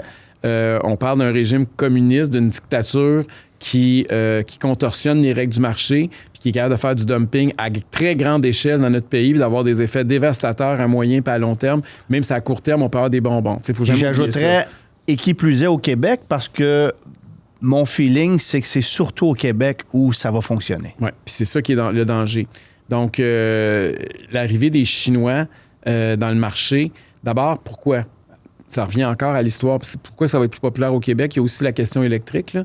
Parce que les véhicules électriques, présentement, sont trop chers. Les Chinois sont capables de les faire à une fraction du prix. Ils vont arriver avec des véhicules à rabais. Et là, c'est sûr que les Québécois qui sont obligés d'acheter des véhicules électriques au niveau législatif, mais qui n'ont pas les argent pour acheter des véhicules électriques qu'on leur offre sur le marché, il y en a beaucoup plus qu'ailleurs qui vont se retourner puis qui vont se ramasser avec des véhicules chinois. Puis là, ils vont être dépendants d'une technologie qui n'est pas la nôtre, d'un pays qui est une dictature, qui ne respecte pas les règles du marché. Fait que c'est attrayant, parce que je peux pas te dire que je compte le fait que quelqu'un puisse se payer un char électrique à 25 000 $. Tu sais, je veux dire, tout le monde souhaiterait ça, là. Mais est-ce que c'est souhaitable collectivement dans le contexte politique actuel? Est-ce que ça te fait peur? Ben oui, ça me fait peur. Okay. Moi, j'ai pas confiance au gouvernement chinois 000, là. Puis on a beau détester Trump tant qu'on voudra, là. Les Américains, ça a toujours été, puis ça va rester notre meilleur partenaire ever. La géographie changera pas, là. Le Québec va pas se mettre à dériver et à se ramasser sur le bord de la Chine, là. Le Québec, on a des liens. C'est de très, très loin notre plus gros partenaire économique. Puis la question des tarifs puis toutes les guerres commerciales qu'on a actuellement, c'est pas nouveau. Ce qui est nouveau, c'est que ça vient des républicains. Hein. Historiquement, ça venait toujours des démocrates. Les démocrates? Ce qui est nouveau, c'est que c'est que des gens qui sont supposés être des plus à droite puis sont supposés être des républicains ont adopté le discours à une autre époque qui était de la gauche. Si vous parlez aux gens de l'industrie forestière au Québec, ils pourraient vous en parler longtemps, là. Donc, il y a eu un déplacement, mais ça ne veut pas dire qu'il faut baisser les bras. Moi, je continue à penser que notre meilleure option puis notre meilleur partenaire à moyen et à long terme, ça reste les États-Unis. Puis il faut trouver une façon de normaliser ces relations-là. Il faut retrouver l'harmonie avec notre voisin du Sud, qu'on aime les personnages politiques ou pas. Premièrement, Donald Trump ne sera pas là éternellement, mais nos liens commerciaux avec les Américains, ils doivent être là de façon permanente. Penses-tu que ça va revenir avant que Trump soit parti? Peut-être. Écoutez, Trump, il est imprévisible. Hein? Ah bon? Non, mais je pense que, tu sais, au Québec, là, puis ça, c'est une autre affaire. Si on exploitait davantage nos ressources, c'est pas de la faute de Donald Trump si aujourd'hui 100% du gaz puis du pétrole puis qu'on consomme pratiquement est obligé de passer par les États-Unis. C'est parce qu'on a été assez nono pour donner aux Américains le monopole de pas tout. C'est pas vrai que tout le gaz puis le pétrole vient des États-Unis. Là, comprenez-moi bien. C'est que ça transite parce qu'on a empêché la construction de pipelines puis de gazoducs puis d'oléoducs au Canada. Donc ça transite maintenant par les États-Unis. Il y a une partie qu'on achète des Américains, puis il y a une autre partie qu'on achète de l'Ouest canadien, mais ils sont obligés de passer par les États-Unis, ce qui fait que Donald Trump ou n'importe quel Américain contrôle le robinet de ce qui va rentrer au Québec. D'un matin, il pourrait fermer le robinet, là, puis on aurait une pénurie capotée d'énergie. Là. On a donné la souveraineté, là, c'est pas de voter oui d'un référendum avec Paul Saint-Pierre Plamondon, là. C'est pas ça la vraie souveraineté. La vraie souveraineté, là, c'est qu'au niveau de l'énergie, tu contrôles ton énergie. Nous, on s'est mis que tu sois capable d'être autosuffisant. Ben, c'est ça. Nous, on s'est mis 100% dépendants. Puis on a un parti qui est supposément indépendantiste, qui veut nous mettre encore plus dépendants de l'énergie qui vient d'ailleurs. Au fédéral, il faudrait qu'il change les choses pour faire ça. Bien, au fédéral puis au Québec aussi. Au Québec, il faudrait qu'on dise oui, on exploite notre gaz, oui, on continue à explorer pour le pétrole, oui, on construit des gazoducs, des oléoducs. Au Québec, là, c'est plus... Tantôt, on parlait des projets qui sont pas faisables. Là. Essayez de construire un gazoduc puis un oléoduc. On a dit non à un projet de 14 milliards de dollars au Saguenay-Lac-Saint-Jean, GNL Québec, là, pour mettre du gaz naturel, le liquéfier puis l'envoyer en Europe, qui aurait eu des effets bénéfiques pour l'environnement extraordinaire, puis qui ferait travailler des centaines de personnes, puis qui aurait eu un investissement de 14 milliards dans une région qui en a un urgent besoin. La population locale est à 70% favorable au projet, puis on a torpillé ce projet-là. Tu sais, on s'est mutilé sans compter l'effervescence économique d'une région qui en a besoin. Hein? C'est ça. Fait que, tu sais, c'est facile de dire c'est la faute à Trump, là.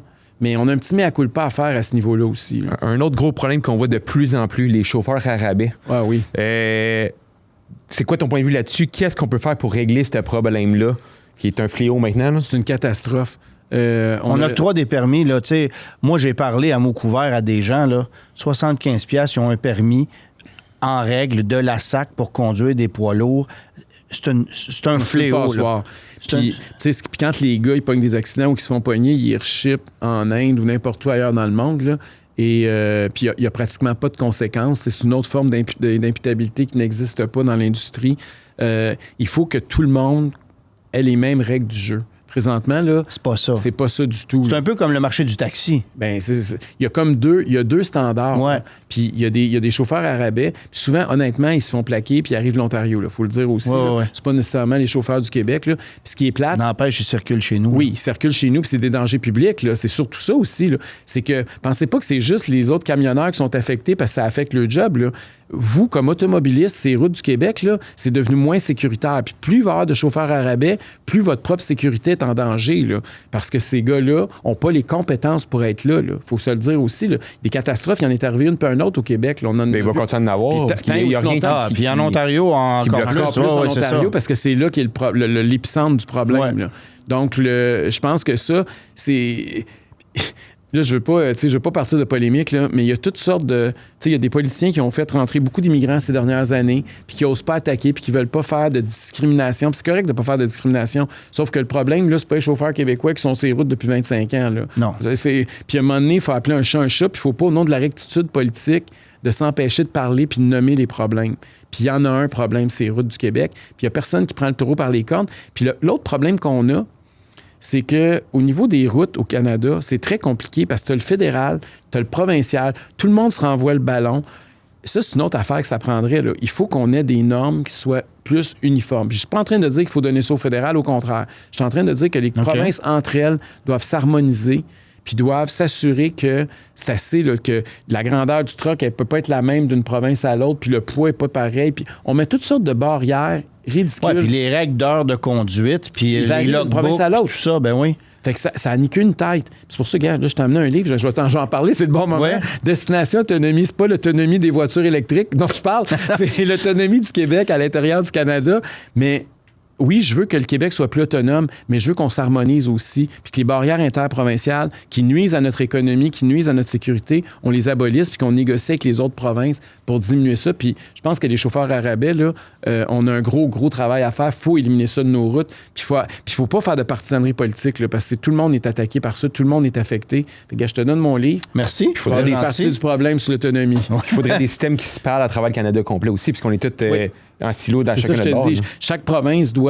Puis idéalement, là, il n'y en aurait plus de barrières interprovinciales parce que Puis je ne veux pas repartir le débat constitutionnel, là, mais le marché, puis on le voit avec les États-Unis, avec ce qui se passe présentement, le marché qui est le plus facile, le plus ouvert, puis le plus fidèle pour nous, c'est le Canada. Puis la dernière chose dont on a besoin, c'est de se mettre des barrières. Entre puis nous on autres, se met des barrières entre nous. Et ça a des coûts, ça coûte des milliards par année. Là. Puis des fois, c'est des niaiseries. On met des petites barrières juste pour favoriser une entreprise ou une région. Puis ça a des effets dévastateurs sur l'économie. Je pense qu'il faudrait enlever le maximum de barrières. Il y a toute une job à faire au niveau de déréglementer d'une province à l'autre. La super question du jour, c'est la suivante. As-tu déjà eu un chauffeur ou as-tu un chauffeur à l'occasion? C'est une excellente question. Je suis le seul politicien qui n'a aucune sécurité, le seul chef de parti qui n'a aucune sécurité depuis toujours. J'en ai jamais eu. C'est quand je te disais que je conduis mon char 50 000 km par année, là, c'est moi-même qui le conduis. Ils ont refusé. L'Assemblée nationale du Québec a refusé de me donner une sécurité ou un chauffeur. Et pourquoi? Parce qu'on n'est pas un parti reconnu à l'Assemblée nationale, même si on a eu le même nombre de votes que les autres, même si maintenant on a même une Parce que tu n'as pas de siège. Non, on a une ancienne ministre maintenant qui siège pour nous à l'Assemblée nationale, Maïté Blanchette-Vézina. Elle a elle-même fait une demande au gouvernement qui a été refusée. On nous dit toujours qu'on va étudier la question, mais j'ai l'impression que quand ils vont avoir pris une décision, l'élection va être finie puis la question ne se posera plus. Mais non, puis c'est quand même assez bizarre parce que je suis celui qui reçoit le plus de menaces. Au niveau des politiciens, là, au niveau des... je suis probablement celui, en tout cas, si je me fais ce que je vois sur les réseaux sociaux, je suis probablement celui qui en reçoit le plus. Puis, des menaces sérieuses? Ben oui, assez sérieuses, là, oui, très sérieuses. Puis des fois, on les collige, on les garde, mais tu sais, je fais plus de... J'interpelle pas les policiers parce que, un, il y en a trop, puis deux... Tellement fréquent. C'est ça. Puis quand je suis allé les voir, ils m'ont dit, ben là, si c'est toujours la même personne, puis c'est récurrent, viens nous voir. Mais tu sais, c'est juste un gars qui dit qu'il veut te tuer ou qui fait un appel à la mort, n'importe quoi, ou ça donne rien. C'est pas normal que tu sois en train de banaliser ça quand même. Ben, je le banalise pas, mais je te dis juste que c'est ce que je me suis fait répondre et par le gouvernement et par les policiers. Fait que je sais pas. Je sais pas qu'est-ce qu'ils vont faire, mais j'ai même interpellé la nouvelle première ministre parce que je me suis dit peut-être que là, ils disent que c'est du changement. On va voir si c'est le changement. Mais ça ressemble pas mal à sandwich de la pub du PQ. À date, il n'y a pas grand-chose qui a changé. C'est quoi la voiture que tu possèdes présentement? C'est une Volvo XC40. Fait que j'ai acheté ça il y a 2-3 ans. Et puis ça, je peux peut-être parler de quelque chose d'un peu bizarre. Oui, puis tu me mentionnais que c'est une hybride tantôt. Oui. C'est une hybride parce que c'est une hybridation légère. Oui, légère. Mais c'est ça. Mais c'est pas branchable. Non, mais c'est pas une hybride comme un CR-V hybride. Là. Non. C'est pas la même... Non, mais je fais des 800-900 km avec un plein. Là. Oui. C'est économique, mais c'est très, pas une hybride économique. à proprement parler. Non, mais au niveau environnemental, elle fait beaucoup plus parce qu'il y a quand même une batterie qui se régénère. Tu conduisais quoi avant? Écoute, j'ai conduit bien des chars, là, mais j'ai commencé... Écoute, ma première voiture, ça a été une Mazda 323. Ah ouais. Après ça, j'ai eu une Sentra. J'ai eu... écoute, c'était quoi? J'ai eu une espèce de gros bateau, là. J'ai changé souvent de char dans ma vie. Puis surtout que j'ai La pire auto que tu as eue, c'est quoi? Ben écoute, la plus petite, c'est sûr que c'était la Mazda 323, mais sérieusement, je l'aimais parce que tu sais que c'était mon premier char. C'était ton premier char que t'achètes, tu tombes en amour avec. Là. Mais je l'ai scrappé. Je n'ai eu 2, en fait. Peut-être que c'était... En tout cas, puis j'ai travaillé un moment donné au Maroc, puis j'avais une Citroën... c'était comment ça? Les petites rondes, là. C'est-tu C3? 2 chevaux? C'est-tu C3? Ça se peut-tu C3? Ah, OK, oui. Tu sais, je pense que ça se vend pas au Québec. Non. Mais ça, c'était pas les gros chars non plus. La voiture de rêve que tu aimerais avoir? Ben c'est ça que je voulais dire. J'ai toujours rêvé d'avoir une Porsche. Okay, c'est zéro original pour un homme de notre âge en passant. Un gars, non, mais je te demande pas d'être original. Je te dis juste que j'ai toujours rêvé ça. Puis je me suis fait plaisir à un moment donné, OK? Ouais. Puis là, je suis arrivé, puis mes adjoints, mes conseillers, tout le monde autour de moi m'ont dit « Rick, t'es un politicien au Québec, tu peux pas avoir une Porsche. Parce que c'est trop un auto de luxe. » Alors que c'est pas bien plus cher en passant qu'une Volvo, là. Mais tout dépendant, ouais.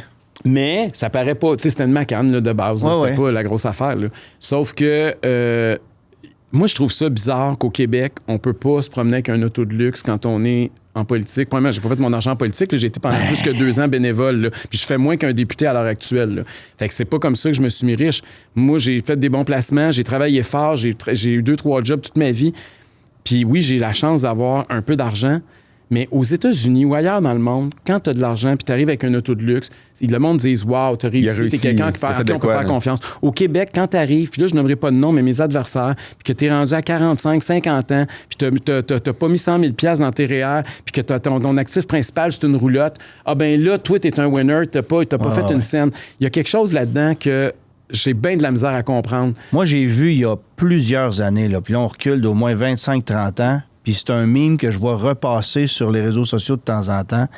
Jean-Luc Mongrain, à l'époque où il animait son émission, c'était frustré, c'était fâché noir en disant quand un boss qui engage 50, 100 employés n'est pas capable d'aller stationner son Cadillac en avant de la porte parce qu'il est fier de ce qu'il a bâti, puis qu'il faut qu'il aille le cacher en arrière parce que ça crée de la jalousie, bien, il y a quelque chose de pas normal, puis c'est un phénomène très québécois.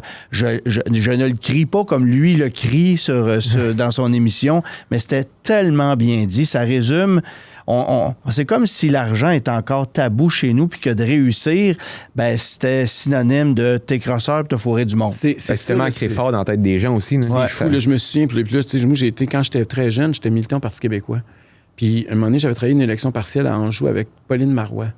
Mme Marois est arrivée à la première journée, elle avait une Porsche, justement. Puis ils ont dit, non, tu peux pas te promener avec ça. Le lendemain, elle est arrivée, je me souviens plus si c'était une Mercedes ou un autre, je me souviens plus quel autre char qui est arrivé.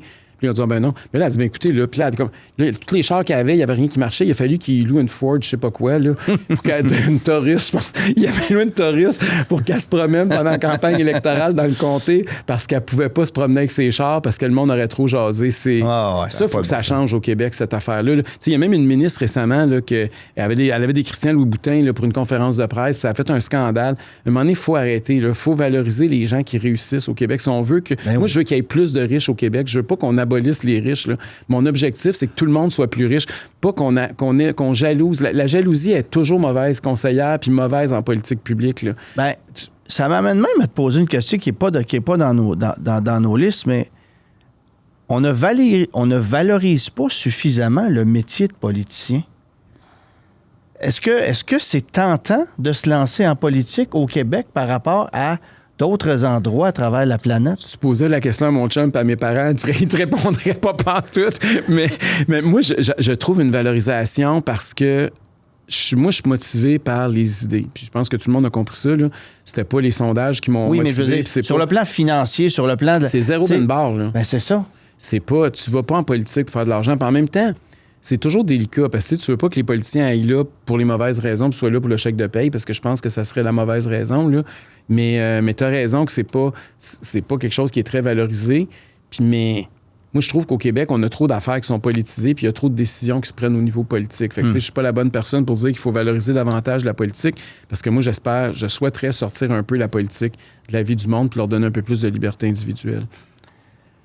Tu parcours beaucoup de kilomètres par année, tu l'as dit. Je veux que tu me nommes la plus belle route au Québec. Hey, c'est une bonne question, ça. Bien, c'est sûr que si tu parles, là, tu sais que c'est plus... les paysages sont peut-être les plus surprenants puis dépaysants. Je te dirais la Côte-Nord. OK. Ben, en tout cas, parce que tu te sens ailleurs. Tu sais que tu es vraiment... Je sais pas si vous êtes déjà allé, là, mais il y a des bouts là, que c'est vraiment là, comme wow. C'est sûr que si tu regardes puis tu te rapproches des centres urbains, faire le tour de l'île d'Orléans, c'est toujours un must. Quand t'as le toit ouvert, puis tout l'été, là, c'est super le fun. Puis tu peux arrêter boire un verre à une terrasse, puis il y a des vignobles, puis des vergers, puis il y a vraiment quelque chose de fun. Si tu t'en vas en voyage, faire le tour de la Gaspésie, c'est sûr que la route aussi peut être très, très belle. Peut-être les routes qu'on connaît un peu moins. Écoute, le Pontiac, qui est complètement à l'ouest du Québec, là, quand tu pars de l'Outaouais puis tu montes dans le nord, il y a quand même des bouts qui m'ont surpris. Puis j'aime ça aussi arriver dans des villes où tu as des affaires qui sont un peu surprenantes. Tu sais, que tu arrives à Malartic, en Abitibi, puis tu vois des autos stationnés dans le Far West un peu, comme là, des années 30, avec les devantures surélevées sur les commerces, puis tout ça. Là. Tu sais, il y a des coins au Québec où tu te promènes, puis tu as l'impression que la voiture est encore au cœur de la vie puis du développement. Puis ça, j'aime ça. Moi, j'aime la voiture, j'aime ce symbole de liberté que... C'est ça. Moi, j'associe beaucoup la voiture à la liberté. Puis, tu sais, partir sur un nowhere, il n'y a rien de plus libre que ça. Hein. Non, c'est ça. Puis, quand tu sais pas où tu t'en vas, puis qu'il fait beau, puis que tu écoutes de la musique, il me semble que c'est un moment privilégié. Puis, le Québec, on a la chance d'avoir beaucoup de routes, de belles routes. Malheureusement, je suis obligé de te le dire, ils sont dans un état de plus en plus lamentable. C'est pas juste vrai au centre-ville de Montréal en passant. Là. Non. C'est rendu à la grandeur du Québec. Il y a un gros sous-investissement dans nos infrastructures routières. On a abandonné depuis trop longtemps au Québec le maintien de notre parc. Fait qu'on essaie, puis ça revient encore à l'affaire de politiciens. Là. C'est plus payant de couper des rubans puis de promettre une nouvelle route que de réasphalter des routes qui sont pleines de trous. Là. Qui sont déjà là. Fait que politiquement, il y a encore un déséquilibre entre ce qui est rentable politiquement et ce qui serait rentable pour la société. Là. Mais tu sais, je te posais la question de la plus belle route du Québec parce que moi, je trouve ça... Trop, hein? Non, mais je trouve ça gênant qu'à chaque année, tu as le CA qui fasse le répertoire des pires routes du Québec. À quel point on est loser de se vanter d'avoir les routes les plus démolies. Pourquoi on fait pas le contraire puis on ne mousse pas ou on ne fait pas la promotion de celles qui, justement, se démarquent dans le bon sens du terme? T'sais. Je vais t'en donner une autre qui, elle, est bien entretenue parce qu'elle est quand même un peu plus récente. Mais quand tu traverses le parc, là, quand tu pars de Québec puis tu t'en vas vers le Saguenay, l'hiver, en plein hiver, là, genre, je l'ai fait beaucoup cet hiver parce qu'il y a eu une élection partielle le 23 février à Chicoutimi. Fait que je le parcourais de 2 fois par semaine, traverser le parc. Quand tout est blanc, là, il y a quelque chose de complètement féerique. Ouais. C'est capoté comment tu as l'impression d'être dans un autre univers. Mais t'as pas eu à t'arrêter pour te recharger à l'étape, par exemple? Eh boy, non. Non, mais ça, c'est un autre problème. Mais j'en ai vu du monde qui ont eu des troubles. Là. Hey! Parce que des fois, les bornes sont pas de solution, la borne ne fonctionne pas. Les gens sont obligés de faire remorquer leur voiture jusqu'à Québec. Ouais. Parce qu'ils n'ont plus la batterie. Là, il faut quasiment que tu fasses exprès, mais ouais. Non, mais ça... Faut que tu ailles mal calculer tes affaires. Oui, mais il fait froid dans le parc, là. Ouais. Quand il fait moins 30, moins 35, là, la batterie, elle descend vite, là. Fait que t'es mieux d'être parti bien plein. Effectivement. La prochaine question. Oui. Le pire comportement des automobilistes au Québec. Le pire comportement des automobilistes au Québec. Bien, là, je vais peut-être vous surprendre, mais moi, je sais qu'on parle toujours les automobilistes au Québec, là, on n'est pas si bon que ça, là, mais moi, j'ai toujours trouvé que les automobilistes au Québec étaient très civilisés puis très gentils, parce que j'ai habité notamment au Maroc, là. Ah oui, mais... Non, mais j'ai vécu dans des pays où c'était totalement chaotique. Il n'y a pas de règle, là. Et non, il n'y en a pas, mais... Ils sont 7 sur un scooter, tu sais. Oui, mais il y en a une règle au travers de tout ça, parce que tout le monde... Tu sais, je me souviens, là... Tu sais, tu stationnes n'importe quel bord de la route. Hein? Fait que tu as 2 autos, une face à face, stationnées d'un bord puis de l'autre. Tu te promènes dans n'importe quelle voie. Tu te promènes sur l'autoroute, des fois à cheval, sur les, sur les lignes. C'est n'importe quoi. Tout passe. Puis on a l'impression que c'est chaotique de l'extérieur. Mais quand ça fait 1 an ou 2 que tu te promènes dans ce système-là, puis je me souviens, mes parents venaient, puis à la fin, ils capotaient. Ils disaient, tu es rendu conduit comme eux autres. Mais tu finis par... Il y a comme un ordre dans le désordre. Tu t'es habitué aux règles non écrites. Oui. Puis tu sais, tu arrives à des feux de circulation que les lumières ne marchent pas, mais tu sais, tu trouves un moyen de passer pareil, puis tu capotes pas pantoute, puis c'est normal parce qu'elle ne marche pas une journée sur 2. Fait que tu finis par trouver une façon de C'est normal là-bas comment ça fonctionne. C'est ça. Fait que c'est ça qu'il faut comprendre, c'est que les automobilistes laissés à eux-mêmes, là, ils sont pas complètement stupides. Tu sais, il y a quand même un ordre qui se crée. Mais au Québec, moi, personnellement, je pense pas qu'on est des mauvais conducteurs. Là. Malgré notre réputation, je trouve qu'on n'est pas... notre réputation est surfaite là-dessus. Dernière question. Oui. Est-ce qu'on pourrait rêver au Québec de voir renaître une industrie automobile québécoise? Bien, il faudrait... Puis comment on va faire ça? C'est en laissant les entreprises libres. Parce qu'au Québec, on a le génie. Au Québec, on est un peuple d'entrepreneurs, de gens qui sont forts en innovation, en nouvelles technologies. Je te dis pas qu'on va compétitionner GM demain matin, là, mais on pourrait trouver des niches très précises où on pourrait avoir un avantage comparatif, ne serait-ce qu'une pièce ou ne serait-ce qu'une application. Mais on a le savoir-faire puis on a une population scolarisée qui est capable de faire ça. Encore faut-il la déréglementer, la détaxer puis la laisser libre d'innover. Historiquement, on a eu des entreprises ici, Hyundai dans les années 80-90, GM qui a fermé en 2002. Les syndicats, essentiellement, ont eu raison de ces usines-là. Là, Packard est en eau trouble pour des questions politiques aussi. Qu'est-ce qu'il faut faire pour amener ça? Écoute, on a tout essayé au niveau des subventions. Okay? Ça a été un fiasco à peu près à tous les niveaux. Ouais. Parce que, rappelle-toi, Hyundai, c'était ça aussi. Là, quand ça a été à Bromont, ça a été un autre fiasco il y a longtemps. Là, mais il faut à un moment donné... Pourquoi qu'on n'essaye pas le contraire? Pourquoi qu'on n'essaye pas d'avoir un environnement fiscal plus avantageux puis un environnement réglementaire moins lourd? puis un environnement du travail avec plus de liberté pour les travailleurs, pour les entrepreneurs, puis moins de syndicats, puis de barrières. Moi, je pense que c'est vers ça qu'il faut aller. Le modèle, là, rigide, on l'a essayé, puis on s'est planté. À un moment donné, il faut apprendre de ces erreurs-là. Tu sais, c'est correct d'avoir fait des erreurs. Tu sais, moi, j'ai perdu 2 élections, là.